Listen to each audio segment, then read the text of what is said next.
On the 9th of October 1963, at 21 minutes before 11 at night, a mountain in the Italian Alps let go.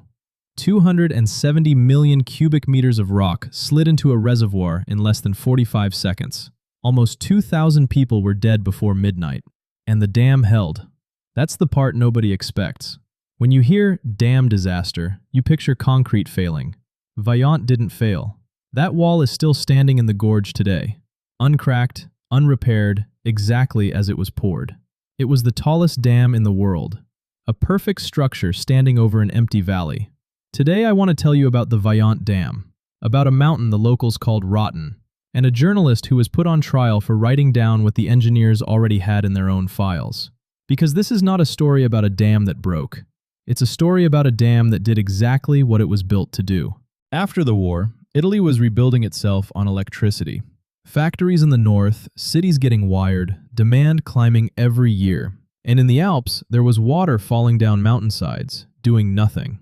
The company that wanted it was Sade, a private electricity giant out of Venice, with money, engineers, and the kind of political weight that makes permits move quickly.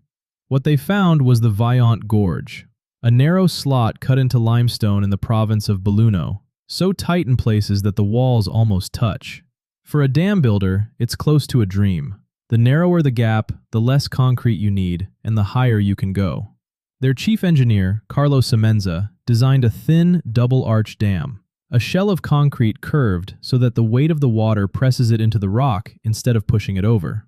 They finished it in 1959, 860 feet from the riverbed to the crest, the tallest dam on the planet. It was photographed, celebrated, put in the newspapers. Italian engineering at the top of the world. On the south side of the reservoir stood a mountain called Monte Toc. In the local dialect, Toc comes from a word that means rotten. That wasn't poetry. The people who farmed those slopes had watched rock come off that face their whole lives. They called it the walking mountain. And here's the part that makes this story hard to sit with. The engineers knew. Not in hindsight, in writing. An Austrian geologist, Leopold Müller, was brought in and flagged the slope as unstable. Then, Semenza's own son, Eduardo, a young geologist, walked that mountain and found something worse. An ancient landslide.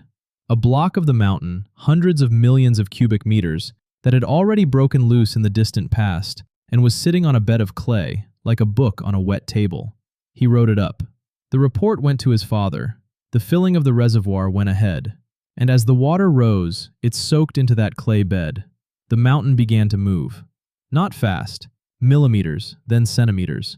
Slow enough that you could put an instrument on it, write the number in a ledger, and tell yourself you were watching it, not chasing it. In 1960, a crack opened across the flank of Monte Toc, about 1.25 miles long, curved into the shape of a letter M. From above, it looked like exactly what it was, the outline of the piece that intended to leave. That November, part of it did. 800,000 cubic meters into the reservoir, throwing up a wave about 30 feet high. So they lowered the water, and the mountain slowed down. That was the moment the disaster became inevitable, because they read it as control. Lower the lake, the slope calms. Raise it, the slope creeps. A dial they could turn. One person kept saying out loud that it was not a dial.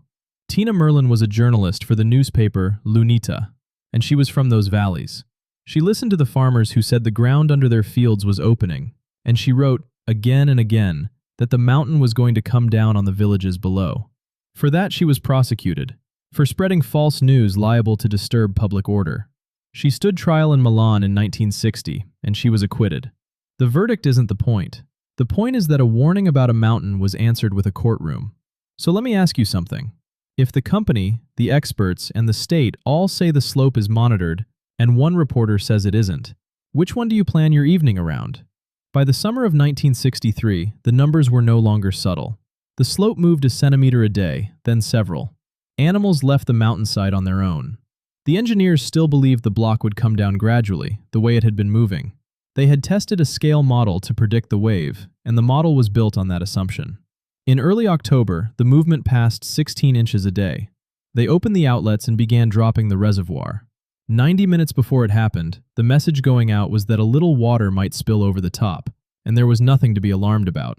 21 minutes before 11 at night, most of Longarone, in the valley below, was inside. It was a Wednesday. There was a football match on the television and the bars were full. Then the mountain didn't creep. It went. 270 million cubic meters, a slab close to a mile wide, came off Monte Toc as one piece on that bed of wet clay and reached about 70 miles an hour. The whole thing was over in less than 45 seconds. It didn't fall into the lake. It filled it. The rock displaced roughly 50 million cubic meters of water and shoved it out of the basin in every direction at once. Part of the water went backwards, up the reservoir, and hit the villages on the far shore. The rest went over the dam. Not through it, over the top of it. A wall of water rose something like 800 feet above the crest, another full dam height above the tallest dam in the world, and dropped down the far side into the gorge. And before the water reached the valley floor, the air did. The slide pushed a pressure wave ahead of itself, moving faster than the flood. It took roofs off houses the water never touched. Rescuers described bodies found stripped of their clothing. That was the air, not the river. Longarone sat about a mile downstream, 500 feet below the crest. A working town of around 4,000 people, with a church, a station, schools, streets. It took roughly 4 minutes to stop existing. When the water cleared, there was gravel, a flat gray plain of mud and stone with the river running through it. Nearly 2,000 people died that night. In Longarone alone, close to 1,400, a third of the town, and in some families, everyone. And the dam was fine. In the morning, with the valley below erased, the wall was still standing. The concrete was essentially intact. Some damage along the crest, the walkway torn up. The structure had taken a load nobody ever designed for, and had not moved. The trial was moved hundreds of miles south, to L'Aquila, because no court in Belluno could be considered impartial. Engineers and officials were convicted, sentences were appealed and cut, and one of the accused killed himself before it ended. Argument continues to this day about how much of Vajont was geology and how much was decision-making. But the most likely reading isn't that anyone wanted this. It's that a group of very capable people convinced themselves of one specific thing, that the mountain would come down slowly. Everything else, the model, the reassurances, the schedule, was built on top of that one sentence. The dam is still there. You can walk out onto the crest, and on one side there's a green wall of rock where the reservoir used to be, and on the other, an empty valley that was a town. There are more of these than you'd think. Places, things, and people that were erased, and a human reason it happened that somebody wrote down in advance. That's what this channel is. If that's the kind of thing you want more of, subscribe. There's a new one every week. I'll see you there.